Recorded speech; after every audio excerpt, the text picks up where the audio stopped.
The Toronto Blue Jays need some help at this trade deadline. And contrary to what they did in 2015, I don't believe that they're in a position to go out and trade for a rental, empty the farm system for a rental piece.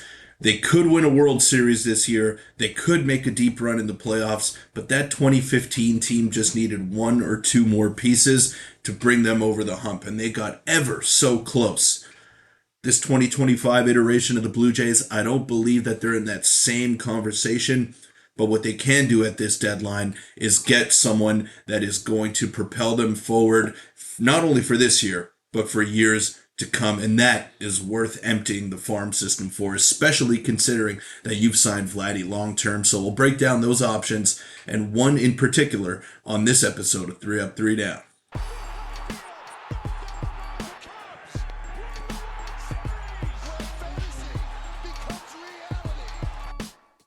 Welcome in everybody to 3 Up, 3 Down. I'm your host, Peter Vryonis. Before we get into the video and some intriguing options that the Blue Jays could target at the trade deadline, make sure to hit that subscribe button because we are very close to 3,000 subs, and your support, especially on the recent Blue Jay videos, has been off the charts. So thank you all so much for all that support, and let's get straight into the video.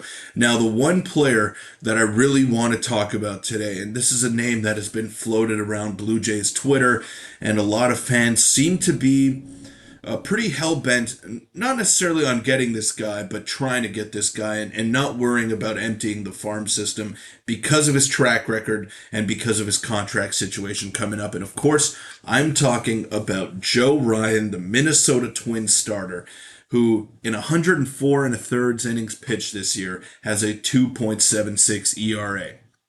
Now, Scott Blue Jays always is saying he hopes the front office aggressively pursues Joe Ryan. He's under team control through 2027, so you'll have him for this year and two more after this. After this one, he would be valuable this season, plus would help solidify our rotation with Bassett as a free agent this offseason, and Gausman going to be a free agent the next one after that. So Chris Bassett has been a loyal soldier for the Blue Jays. He's been one of the more consistent starters in terms of just innings over the past few years, and he has been that way his entire career. He's always been an innings eater, as has Kevin Gausman, as has Joe Ryan, pretty much ever since he broke into the big leagues with the Minnesota Twins. And this reminds me a lot of the situation, and it's not just because they were both twins, but when the Blue Jays traded for Jose Barrios a few years back, it wasn't a 1 year move that they made. They ended up signing Barrios to a long-term extension. They traded him for Simeon Woods Richardson and Austin Martin. Both of those guys haven't necessarily panned out. They were top prospects at the time, both top 100.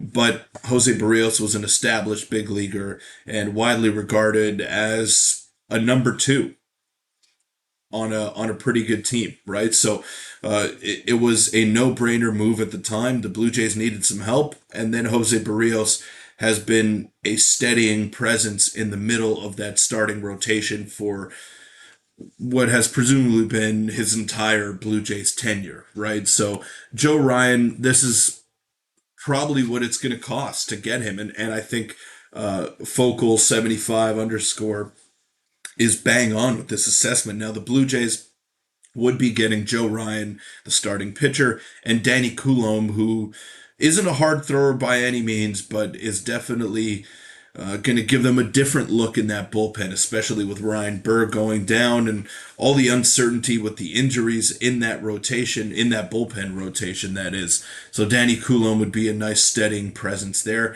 But in order for them to get that package to Toronto, it would probably have to include Trey Savage, who is their number one prospect, not their number two.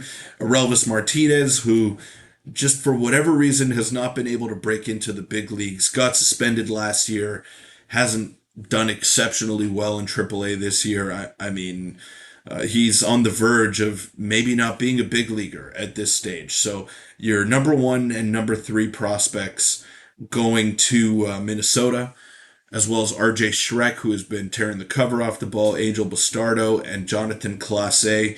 which would be an underrated move to get rid of because he is occupying a 40-man roster spot right now. So you'd have to clear up some space in order to get those two guys in and potentially make some other moves. So we saw how pricey it was at the time to get Jose Barrios. In hindsight, you would make that trade 100 times out of 100. You don't even think about it. But at the time, it was viewed as, wow, we just traded our fifth overall pick, Austin Martin, and Simeon Woods Richardson, who has been rising up the rankings. So that was a move that had some Blue Jay fans skeptical at the time with the issues that Barrios was having, giving up home runs and maybe not being an ace caliber pitcher like we all thought he was.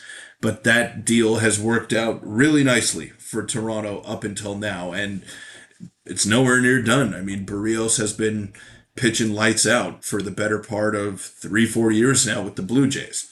Now let's move on to some other options if the Blue Jays can't get Joe Ryan. So the swing big. This is where it gets interesting. Now, Joe Ryan is in that category alongside Freddie Peralta of the Brewers and Edward Cabrera of the Miami Marlins. So those three would be the big fish that you can go out and get. Merrill Kelly is another name that has been brought up. I think the Diamondbacks are going to be sellers at this deadline, especially with the injury to Corbin Burns. I mean, that was a big time move. And that was an all-in sort of move that the Diamondbacks had made this offseason. But him being sidelined for the rest of the year, this feels like a perfect opportunity for them to reset and get him back full strength with a good collection of young talent around him. So Merrill Kelly could be on the way out, as could Zach Gallen, also of the Diamondbacks, who is in the risky category alongside Sandy Alcantara, who was a former Cy Young winner, was once considered one of the nastiest pitchers in baseball with a 100-mile-an-hour sinker and a slew of breaking balls. And he just has struggled over the past couple of years. The strikeouts never really been a big part of his game, despite having that great stuff. He is a ground ball pitcher, but been giving up his fair share of hits over the past couple of seasons and hasn't looked the same since coming back from Tommy John. But the velocity is still there, and maybe, just maybe, you could get him for a pretty decent price if you decide to go in that direction. Now, the safe bets are Seth Lugo of the Kansas City Royals, who seem to be pretty far out of the playoff picture right now and could be sellers at the deadline, as well as Mitch Keller, who has a couple of years left on his deal before he hits free agency. Again, not a strikeout pitcher in his own right, but someone that is solid and has an ERA under 4 that can be a mid-rotation piece for years to come for the Blue Jays that seemingly replaces either Chris Bassett or Kevin Gausman in that regard. So definitely some interesting names to keep track of right there. I like pretty much all of them. I mean, the Blue Jays need some starting pitching help, and this is also dependent on how Eric Lauer does in his final start or final couple of starts before the All-Star break.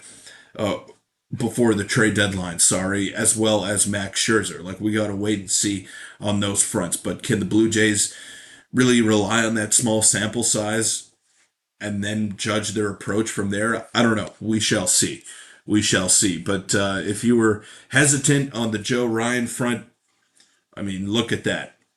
He's got a pretty nice deal from now until 2028. So you got him for another 2 years after this one, which is really cool. I mean, look at those stats. A whip under .9.